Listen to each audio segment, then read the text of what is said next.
Il était une fois un homme très pauvre. Il vivait seul dans une petite chambre vieille et abîmée. Il n'avait ni argent, ni travail, ni quoi manger. Chaque jour, il sortait marcher dans les rues pour chercher un emploi. Mais à chaque fois, il rentrait chez lui les mains vides et le ventre vide. Malgré la faim et la fatigue, il gardait l'espoir. Il priait Dieu tous les matins et tous les soirs. À genoux près de son lit, il murmurait toujours la même prière. « Seigneur, je t'en supplie, aide-moi. Je n'ai plus rien, mais je crois en toi. » Les jours passaient, puis les semaines, puis les mois. Rien ne changeait. Les dettes s'accumulaient, le désespoir grandissait. Un soir, affaibli et affamé, il regardait le plafond fissuré de sa chambre. Soudain, une voix étrange résonna dans sa tête. « Pourquoi pries-tu encore?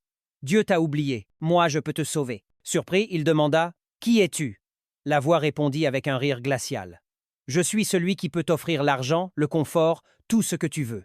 Abandonne Dieu, donne-moi ta fidélité, et tout cela sera à toi. » Son cœur se mit à battre plus vite. « Et que veux-tu en échange » demanda-t-il. « Ton âme, » murmura la voix.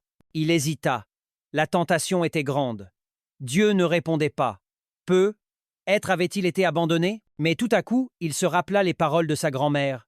Peu importe ce qui t'arrive, n'oublie jamais de rester fidèle à Dieu. Alors avec courage, il dit fermement « Non, je reste fidèle à Dieu. » La voix se mit à crier de rage. « Tu vas le regretter. » Mais à cet instant, une lumière douce envahit la chambre.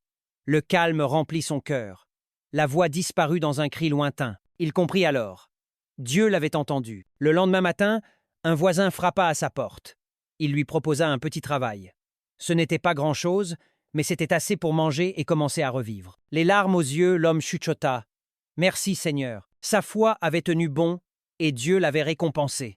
Que Dieu nous protège du piège du diable, peu importe la situation. Si tu choisis Dieu, même dans la douleur, écris « Je reste fidèle » en commentaire. Partage cette histoire pour rappeler que résister à la tentation, c'est déjà une victoire.